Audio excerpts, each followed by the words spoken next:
Ascendant Scorpion par Eric Vincent. La pièce baignée dans la pénombre, elle était vide. Aucun bruit, pas un souffle d'air, rien. Le temps semblait suspendu. Lentement, elle reprenait conscience. Son réveil tenait du miracle. Jerry n'avait pas menti. Le cocktail d'ADN concocté par son ex-mari avait préservé sa vie. Elle voulut se rétablir, mais une douleur fulgurante dans les synapses brouilla sa coordination musculaire. Jerry oubliait toujours de mentionner les effets secondaires. Son crâne heurta le carrelage en libérant un son mat. Elle traîna son bras droit jusqu'à sa poitrine et extirpa la seringue plantée en plein cœur. Curieusement, l'extraction ne lui infligea pas de souffrance et son sang coagula instantanément. Lucie demeura figée, rassemblant dans sa mémoire les événements passés. Elle œuvrait pour le service financier de Biocorp, une entreprise californienne spécialisée dans la thérapie génique. Elle avait été mariée avec Jerry, un collègue, chercheur de son état, passionné par le mystère des séquences ADN. Leur union avait duré le temps d'une saison de basket-ball, leur unique point commun.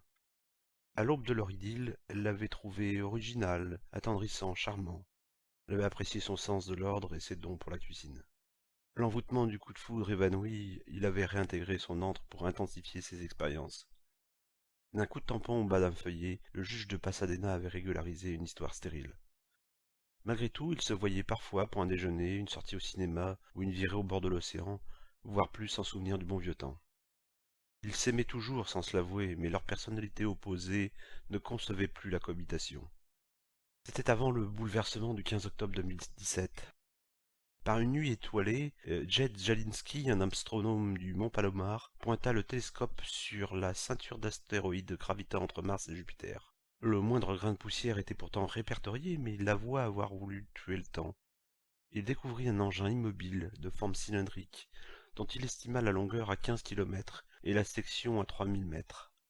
La nouvelle fit sensation. Le premier contact avec des entités extraterrestres était à la portée des terriens. La liesse s'empara du cœur des hommes, des messages furent dépêchés sur toutes les ondes, tous les radioamateurs se joignirent aux émissions, des sexes géants furent érigés dans le Sahara.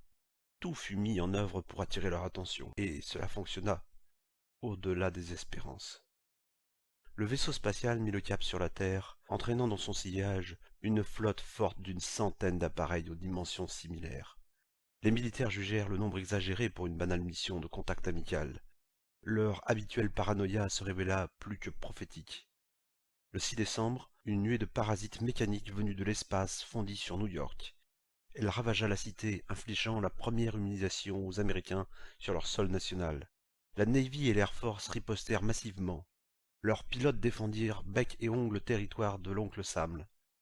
La première puissance dévoila son arsenal infernal et fut imitée par l'ensemble des nations. Le troisième conflit mondial fut interplanétaire, contredisant tous les pronostics ou simulations. Oui, tout a commencé comme ça, se remémora la jeune femme. La guerre a duré 6 mois. L'issue était incertaine, l'ennemi affichant une supériorité technique, la Terre usant de sa longue expérience guerrière. Quand ces salauds ont compris qu'ils n'auraient pas le dessus sans payer le prix fort, ils ont lancé l'ultimatum. Livrez-nous la planète ou nous déclenchons l'holocauste nucléaire. Et ils l'ont accompli. Si Jerry n'avait pas joué à l'apprenti sorcier, il ne serait plus de ce monde. Dans sa cave, mieux aménagée que son espace professionnel et officiel, il avait isolé les séquences génétiques les plus fascinantes du scorpion. Cet insecte venimeux résistait aux radiations atoniques. À vrai dire, il s'y adaptait remarquablement. Dès les premières heures du conflit, le généticien avait réorienté ses recherches, terré dans son bunker. Des batteries de lapins, de souris et de rats avaient succombé aux injections, jusqu'à ce qu'il découvre la formule magique combinant la bactérie porteuse, les codes actifs à insérer et les fractions stabilisatrices indispensables. Alors que la planète sombrait dans le chaos, il s'acharnait en secret. La formule mise au point, il l'avait produite en de nombreux exemplaires et avait joué les représentants placiers. Il avait réservé un flacon pour Lucie. Face à ces théories fumeuses, elle l'avait traité de tous les synonymes de cinglé et lui avait conseillé de proposer sa mixture à tous les kidams déjantés gravitant dans sa sphère scientifique. Lucie avait gardé la fiole et la seringue juste pour lui faire plaisir. Elle ne pensait pas s'en servir. Jamais. Jusqu'à ce que les sauriens se retirent du globe où ils avaient mis un pied et qu'ils bombardent la surface à coups de bombes à neutrons et à hydrogène. Aux premières explosions annoncées par la télévision, elle avait craint le pire. À l'extinction du média, elle avait paniqué. Elle avait fui l'appartement où elle se terrait depuis des jours. Elle pensait que le sous-sol offrirait une protection efficace contre un pilonnage. Elle s'était engouffrée dans la première pièce rencontrée lorsque l'air s'était illuminé. Par le soupirail, elle avait senti le ciel s'embrasant au loin. L'onde de choc avait ébranlé le bâtiment et sa foi en Dieu. Il n'y avait pas eu de miracle. Alors elle l'avait fait. Elle avait commis l'impensable et elle avait survécu.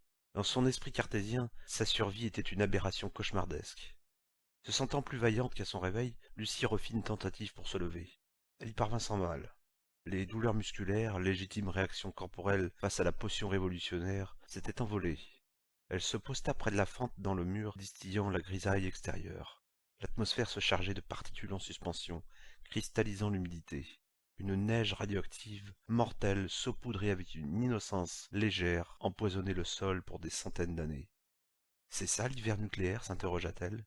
Une gangue grise arrêtant les bienfaits du soleil pendant des mois, voire des années. L'invisibilité de l'astre brûlant n'incarnait pas son angoisse la plus terrifiante. Le silence absolu la mortifiait. L'ambiance de la ville avait disparu. Plus de volées de bois vert entre piétons et automobilistes, plus de scènes de ménage entre les voisins, plus de staccato stressant des marteaux-piqueurs du chantier de l'autre côté de la rue. Rien que le poids insupportable d'une sérénité parfaite. Dehors, la couche de poudreuse s'accumulait. Elle consulta sa montre, mais l'afficheur était en panne. Les émissions électromagnétiques de la bombe, tombée près du centre-ville, avaient eu raison de tous les composants électroniques. Impossible de savoir combien de temps elle était demeurée inconsciente.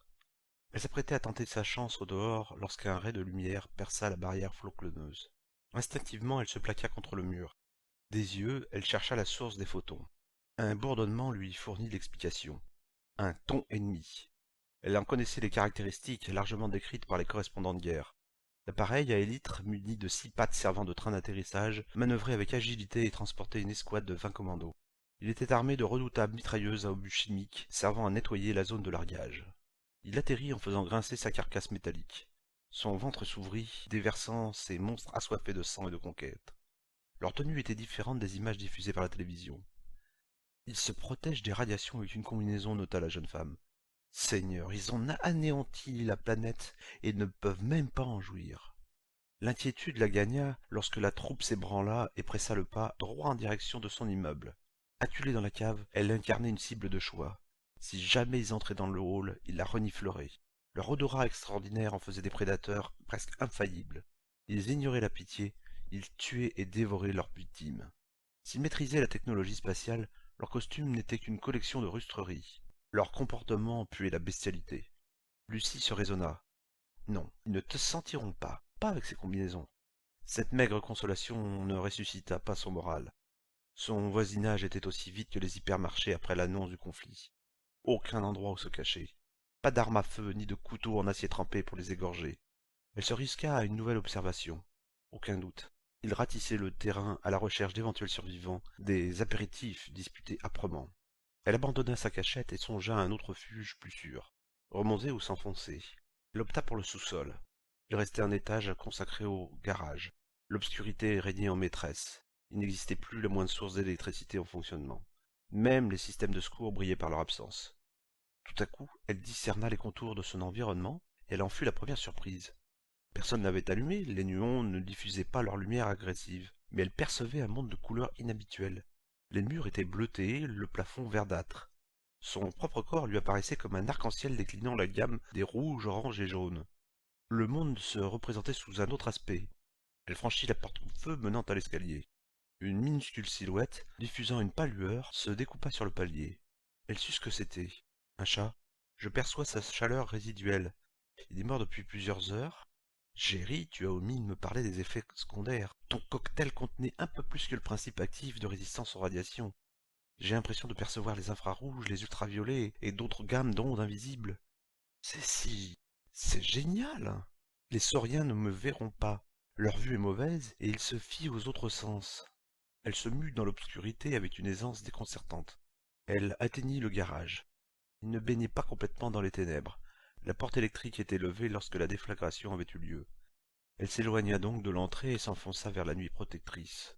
Elle jeta son dévolu sur une camionnette Dodge et se glissa sous le véhicule. Elle fit le vide en elle, ralentit son rythme cardiaque passablement affolé et attendit. Il devait échouer, il le devait. Jerry ne devait pas avoir sauvé sa vie pour rien. Et lui, où était-il? S'était-il injecté le mélange? S'était-il correctement inséré dans sa biologie moléculaire? Elle devait le retrouver vivant. Il la protégerait en rusant, en innovant, en s'adaptant. Il saurait comment réagir. Des vibrations attirèrent son attention. Un bruit régulier suivant le rythme d'un métronome. Une marche au pas. Son esprit identifia d'infimes variations dans l'allure. 5 sauriens approchent. Ils se sont séparés pour fouiller le building. Ils vont se répandre comme la peste à la recherche de la moindre viande consommable. Pourriture. La rage l'envahit. Elle aurait donné sa maigre fortune en échange d'un bon vieux fusil d'assaut M16 pour pouvoir les réduire à l'état de passoire. Non mieux, un sabre effilé pour les hacher menus, en faire du hamburger au crocodile. Son sang bouillonnait de colère. Il s'engageait dans la rampe d'accès au garage, et leur approche augmentait son angoisse mêlée de hargne. Il la chassait comme du gibier. Sa révolte décuplée. Elle tourna la tête. Elle aperçut leurs pieds, au loin, visibles comme une fontaine rafraîchissante au milieu de la vallée de la mort. Une véritable oasis de couleurs. Leur casque était équipé de torches fixes assez puissantes, révélant la moindre cachette. Ils contournaient chaque véhicule, inspectaient les intérieurs des voitures, coffres compris, faisaient exploser les vitres, balayaient chaque pouce de terrain. Ils s'agenouillaient pour vérifier si aucune source de nourriture ne se terrait sous les châssis. Merde! Lucie s'en voulut de s'être jetée dans la gueule du loup.